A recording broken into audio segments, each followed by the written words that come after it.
흰옷의 사람이 온다. 그는 여의도를 밟지 않은 발로 나라의 중심에 선다. 2023년 늦가을 강원도 깊은 산중 암자에서 홀로 정진하던 한승이 갑자기 붓을 들었습니다. 그는 아무도 없는 방 안에서 종이 한 장에 이을 두 글자를 적었습니다.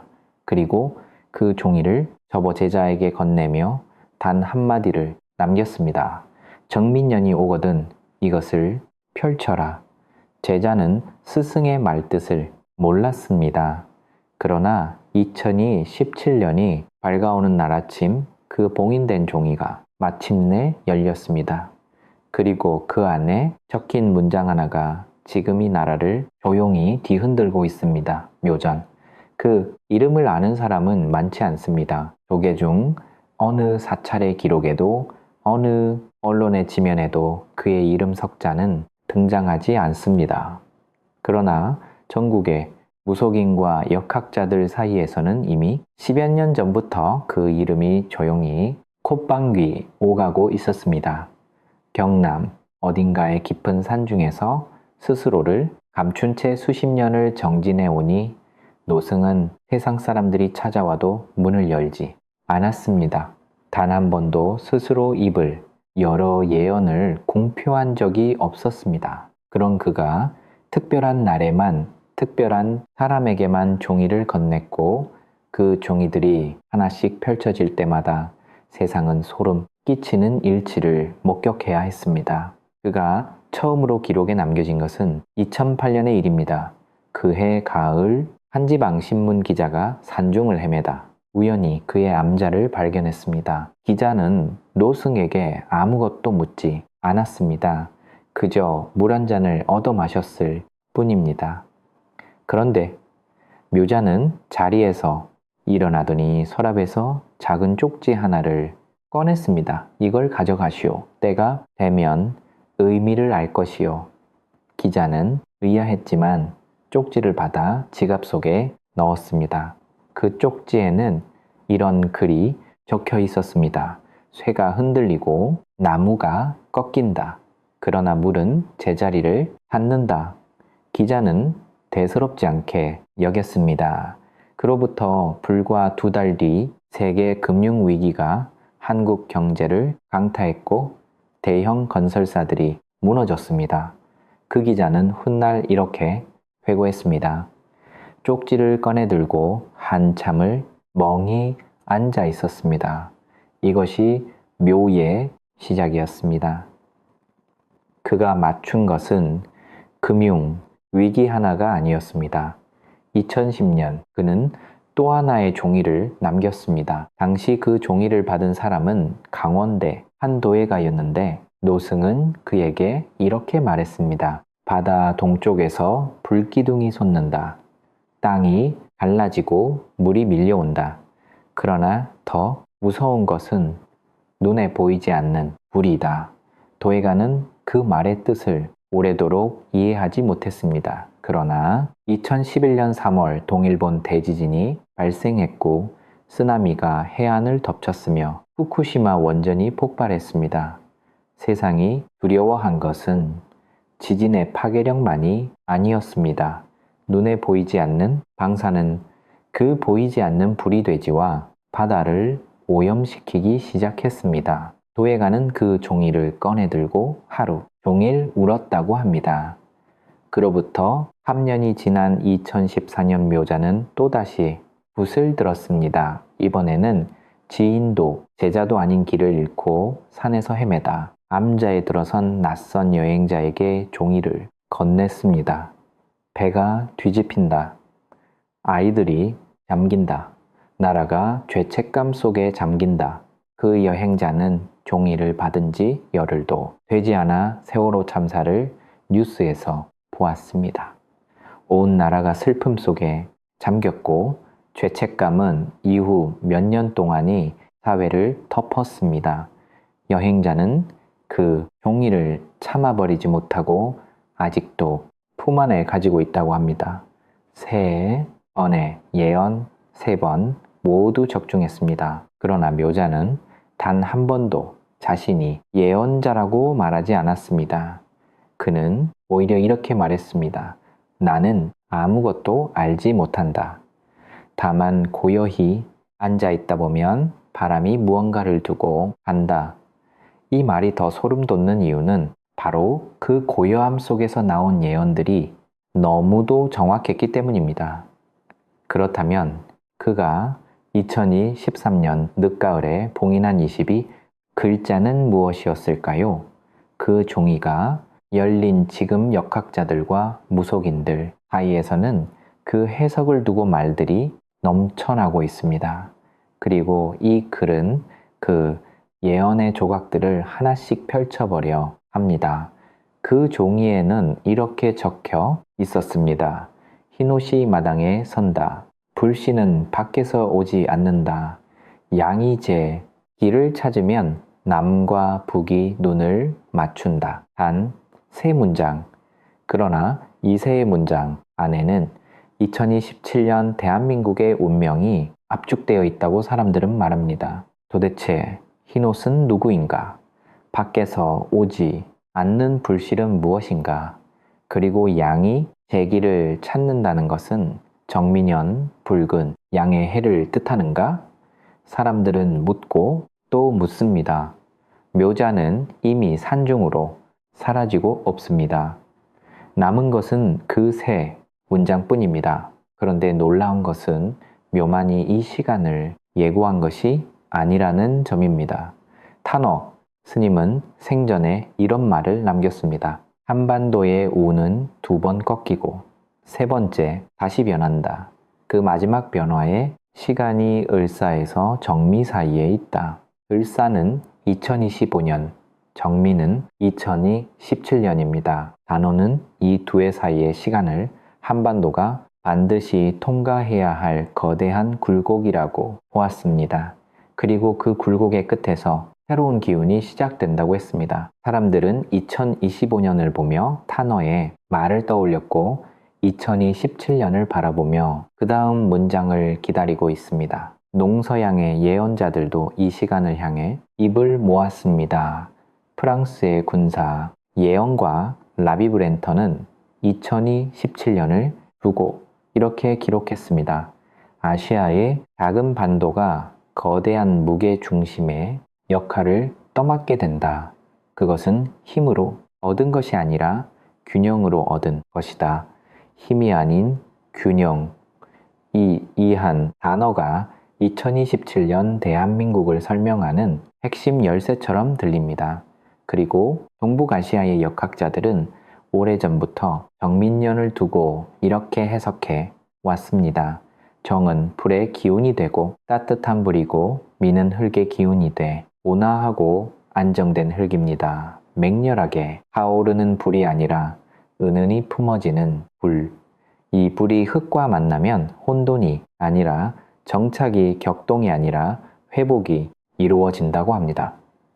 하늘이 2027년에 한반도에 배치한 기운은 그런 기운입니다. 그렇다면 묘히 말한 흰옷은 누구일까요? 그는 한 번도 이름을 말하지 않았습니다. 다만 이런 묘사를 덧붙였습니다. 그는 무대 위에서 자란 사람이 아니다. 무대 아래에서 일하던 사람이다. 그의 손에는 서류가 들려 있고 그의 눈에는 무대가 아니라 사람이 보인다. 무대 위가 아닌 무대 아래. 정치의 중심이 아닌 현장. 이것이 역학자들이 말하는 흰옷의 첫 번째 특징입니다. 여기서 흰옷이라는 표현을 단순히 의복의 색깔로 해석해서는 안 됩니다. 한국의 전통에서 흰옷은 두 가지 의미를 갖습니다. 하나는 순수함이고 또 하나는 상복입니다. 상복은 애도이고 애도는 무언가의 끝을 인정하는 행위입니다. 즉, 흰옷의 지도자는 오래된 것의 끝을 인정하고 새 것을 시작하는 사람이라는 뜻으로 해석됩니다. 그는 낡은 무대를 계속 이어가려 하지 않습니다. 낡은 것에 조의를 표하고 새 무대를 세우려 합니다. 그리고 그 새 무대의 재료는 이념이 아니라 실용입니다. 진영이 아니라 현장입니다. 묘자는 이 지도자에 대해 또 하나의 단서를 남겼습니다. 그는 말이 많지 않다. 그러나 짐에도 무게가 있다. 사람들은 처음에 그를 알아보지 못한다. 그러나 가을이 오면 그의 발자국을 따라 사람들이 줄을 선다. 처음에 알아보지 못한다는 것. 그러나 가을이 되면 줄을 선다는 것. 이 예언은 2027년의 정치, 일정과 묘하게 맞닿아 있습니다. 2027년은 대선의 해이며 봄이 지나고 여름을 거쳐 가을로 접어들 때 민심이 움직인다는 해석이 나오는 것입니다. 그런데 타너스님은 이 지도자에 대해 전혀 다른 각도에서 말한 적이 있습니다. 참된 인물은이 땅에 통일이 올 때 출현한다. 즉 그 지도자는 단순히 선거에서 이기는 사람이 아니라 분단의 역사 앞에서 새로운 문을 여는 사람이라는 것입니다. 통일을 이루는 것이 아니라 통일을 향한 길에 첫 돌을 놓는 사람, 그것이 흰옷의 조정자가 맡아야 할 역할입니다.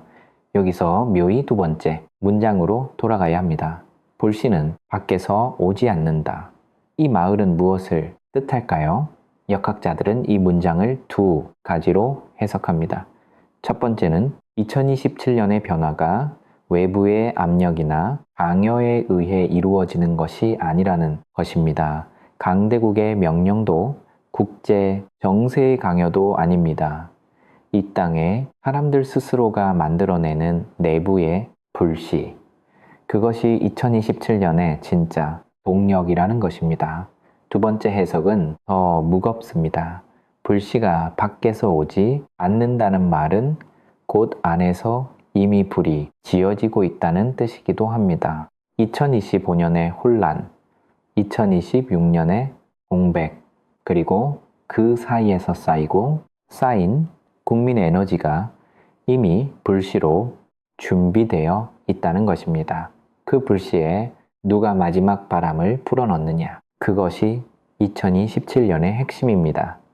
일본 이야기를 해야 할 것 같습니다. 다너 스님은 생전에 일본에 대한 예언을 여러 차례 남겼습니다. 그는 일본 열도의 상당 부분이 바닷속으로 가라앉는 날이 온다고 했습니다. 그 예언의 시간표를 두고 해석이 분분하지만 묘는 이 부분에 대해 전혀 다른 방향으로 접근했습니다. 그는 2027년에 일본에 대해 이렇게 말했습니다. 이웃나라가 여름에 하늘의 꾸짖음을 받는다. 땅이 흔들리고 물이 넘친다. 그러나 그것은 파멸이 아니다. 겸손을 배우는 계절이다. 여름의 재해, 땅이 흔들리고 물이 넘친다는 것은 지진과 홍수를 암시합니다. 그리고 그것이 파멸이 아니라 겸손을 배우는 계절이라는 표현은 일본이 그 재해를 통해 내적인 성찰과 변화를 맞이한다는 뜻으로 해석됩니다. 그런데 이 예언이 한국과 연결되는 지점이 있습니다. 일본이 흔들릴 때 동북아의 무게, 중심에 변화가 생긴다는 것입니다. 역학자들은 이것을 두고 저울 위에 추가 움직인다는 표현을 씁니다. 한쪽이 내려가면 다른 쪽이 올라갑니다. 일본이 내적인 어려움과 신름하는 동안 한국은 그 공백 속에서 새로운 역할을 부여받습니다. 라비 브렌턴이 말한 아시아의 목을 가다듬은 작은 반도가 무게, 중심을 떠맡는다는 예언이 바로 이 맥락 속에 있습니다. 묘자는 이 전환을 두고 더 구체적인 단서를 남겼습니다. 해가 기울면 달이 빛난다. 그러나 달은 스스로 빛나지 않는다는 것을 안다. 그래서 달의 나라는 오만하지 않다. 해가 기우는 나라, 달이 빛나는 나라. 동양의 전통에서 해는 양기의 정점 강한 빛을 발산하는 중심입니다. 달은 부드럽고 반사하며 주변을 품는 기운입니다. 묘자는 2027년 한반도의 기운이 달의 기운이라고 말합니다. 강하게 군림하는 것이 아니라 주변을 비추고 품는 역할, 그리고 그 달의 나라가 오만하지 않다는 것은 새로운 위치를 얻더라도 그것을 과시하거나 남용하지 않는다는 경고이기도 합니다. 이것은 희망인 동시에 조건입니다. 묘의 예언 중 가장 많은 사람들이 입에 올리는 부분은 세 번째 문장입니다. 양이 제기를 찾으면 남과 북이 눈을 맞춘다. 정민년 붉은 양의 해.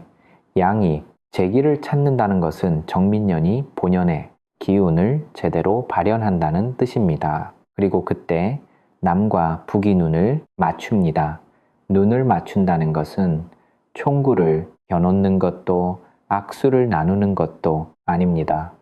그것은 시선이 마주치는 것입니다. 오랜 세월 서로 다른 방향을 바라보던 두 개의 눈이 같은 것을 향하는 순간, 그 순간이 2027년에 온다고 묘자는 말합니다. 그런데 이 예언을 뒷받침하는 또 다른 목소리가 있습니다.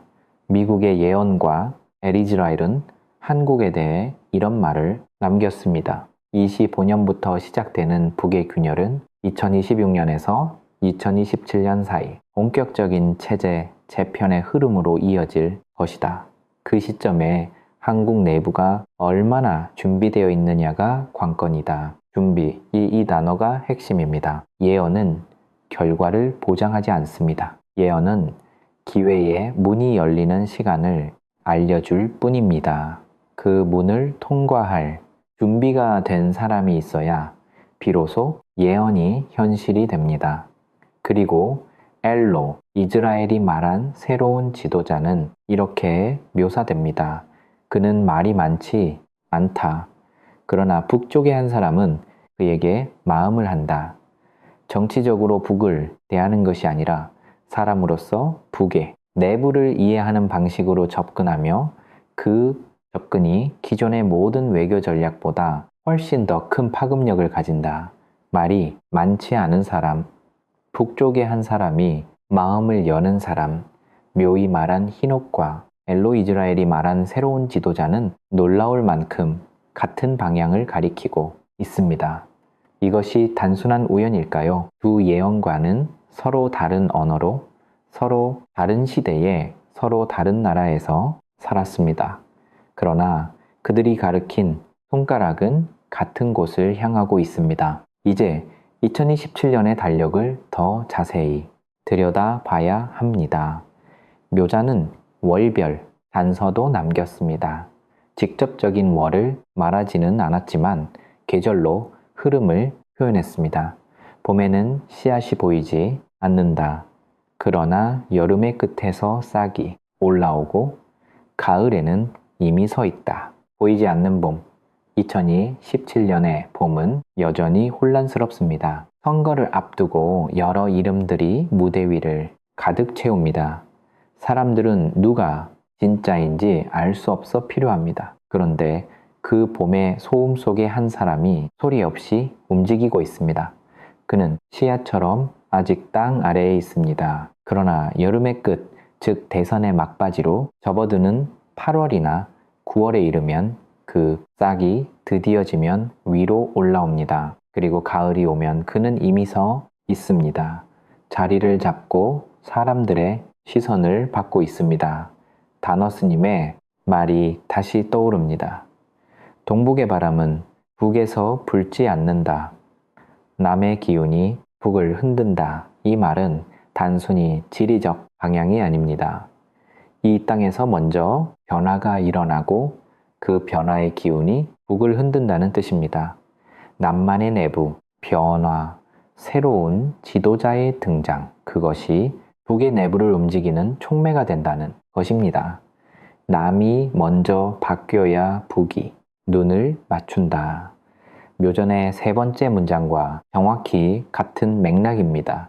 그렇다면 2027년 하반기는 어떤 모습일까요? 묘자는 이 시기를 두고 가장 많은 단서를 남겼습니다. 그는 어느 날 제자에게 그림을 하나 그려 주었다고 합니다. 이 두 개의 산봉우리 사이로 좁은 길이 나 있고 그 길 위에 작은 점 하나가 서 있습니다. 묘자는 그 그림을 가리키며 말했습니다. 두 산 사이의 길은 항상 있었다. 다만 아무도 그 길을 걸으려 하지 않았다. 그런데 이 사람은 걷는다. 두 산이 처음에는 놀라서 굴러올 것처럼 보인다. 그러나 길이 만들어지면 두 산도 결국 가만히 있는다. 두 산. 이것은 이념의 두 극단일 수도 있고 남과 북의 두 체제일 수도 있습니다. 그 사이 길은 항상 있었지만 아무도 걷지 않은 길. 그리고 희노의 사람이 그 길을 걷기 시작합니다. 역학자들은 이 시기를 2017년 7월에서 11월 사이로 봅니다. 정민년의 불기운이 가장 충만하면서도 흙의 안정감이 더해지는 이 계절에 남북 사이의 실질적인 소통이 처음으로 물을 틈튼다는 것입니다. 거대한 선언도 연란한 악수도 아닙니다. 작고 조용한 시작. 그러나 그 시작이 수십 년의 벽에 처음으로 난 금입니다. 묘자는 이것을 두고 말했습니다. 강물은 소리 없이 바위를 뚫는다. 처음 뚫릴 때 바위는 아프지 않다. 그러나 이미 뚫린 것이다. 이 예언이 단순한 낙관론이 아닌 이유가 있습니다. 묘자는 조건을 달았습니다. 그는 봉인된 종이 외에도 여러 날을 두고 제자들에게 경고를 남겼습니다. 양이 제 길을 찾지 못하면 두 개의 돌이 부딪힌다. 불씨가 안에서 불이 아니라 연기가 된다. 길을 찾지 못한 양, 즉 정민년이 본연의 기운을 발현하지 못할 때 이야기입니다. 연기는 불이 아닙니다. 빛도 없고 온기도 없습니다. 다만 눈이 따갑고 숨이 막힐 뿐입니다. 이 경고는 2017년이 반드시 희망으로 귀결된다는 보장이 아님을 말합니다. 흰옷의 사람이 등장하더라도 그 사람이 진짜인지 가짜인지 가려내는 것은 국민의 눈입니다. 두 산이 길을 내주더라도 그 길을 실제로 걷는 것은 이 땅의 사람들입니다. 단어 스님의 말이 또 한 번 겹칩니다. 대우는 모든 것을 주는 것이 아니다. 감당할 자에게만 열린다. 2027년이 대운의 해라면 그 은을 감당할 준비가 된 국민이 있어야 한다는 것입니다. 예언은 시험지가 아닙니다. 예언은 거울입니다. 우리가 무엇을 보고 싶은지가 아니라 우리가 어떤 모습인지를 비춰주는 거울. 그렇다면 묘히 말한 흰옷의 조정자는 어떤 방식으로 이 땅에 나타날까요? 그는 여의도에서 오래 일한 사람이 아닙니다. 그렇다고 완전한 아웃사이더도 아닙니다. 묘자는 말했습니다. 그는 안과 박 사이의 사람이다. 안을 알되 안에 물들지 않은 사람이다. 안을 안다는 것은 정치의 현실을 이해한다는 것입니다. 그러나 안에 물들지 않았다는 것은 그 현실에 타협하거나 오염되지 않았다는 것입니다. 이것은 경험과 순수함을 동시에 갖춘 사람을 가리킵니다. 어쩌면 그것이 가장 희귀한 조합일지도 모릅니다. 올해 정치를 하면 현실을 알지만 물들게 되고 처음 정치에 들어온 사람은 물들지 않았지만 현실을 모릅니다. 그 사이 어딘가에 흰옷이 서 있습니다. 정민년의 역학적 의미로 다시 돌아가 봅니다. 불의 기운 정과 흙의 기운 미가 만나는 해. 역학자들은 이 조합이 갈등이 완화되고 갈라졌던 관계가 회복되는 흐름을 만든다고 합니다. 관계의 회복 이것은 단지 인간 사이의 관계만을 말하는 것이 아닙니다. 찢어진 나라 안에 관계, 진영과 진영 사이의 관계, 그리고 가장 오래된 상처, 남과 북의 관계, 모든 관계가 이 해의 기운 속에서 조금씩 녹아내릴 가능성을 품고 있습니다. 그러나 기운이 가능성일 뿐이라는 것을 잊어서는 안 됩니다. 가능성은 선택입니다. 이제 묘히 남긴 가장 마지막 말을 들어야 합니다. 그가 암자를 떠나기 전날 밤 제자 중 한 명이 그에게 물었습니다.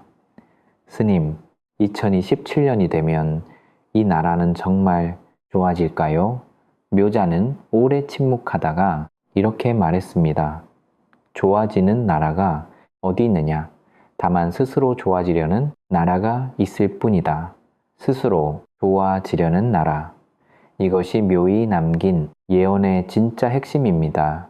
흰옷의 지도자도 남북의 눈맞춤도 동북아 무게, 중심의 이동도 모두 이 한 문장에 달려 있습니다. 스스로 좋아지려는 의지. 국민 한 사람 한 사람이 그 의지를 가질 때 예언은 현실이 됩니다. 제자는 다시 물었습니다. 그렇다면 우리는 무엇을 해야 할까요? 묘자는 자리에서 일어나며 짧게 대답했습니다. 눈을 맞춰라. 거울이 아닌 창문으로 이 말의 의미를 곱씹어 봅니다. 거울은 자신을 비추는 것입니다. 자신의 진영, 자신의 이념, 자신의 집단, 거울 앞에 서면 자신밖에 보이지 않습니다. 그러나 창문은 밖을 향합니다. 나와 다른 사람, 나와 다른 생각, 나와 다른 역사. 창문으로 눈을 맞춘다는 것은 나를 내려놓고 상대를 본다는 것입니다. 그것이 2027년 대한민국에 가장 필요한 것이라고 묘자는 말했습니다. 이 예언은 여기서 끝나지 않습니다. 묘히 남긴 종이를 받아 열었던 제자는 이후 스승의 또 다른 말들을 조금씩 기록해 왔습니다. 그 기록 중에 이런 말이 있습니다. 이 나라가 가장 빛날 때는 칼을 든 순간이 아니었다. 노래를 부를 때였다. 그림을 그릴 때였다. 이야기를 만들 때였다.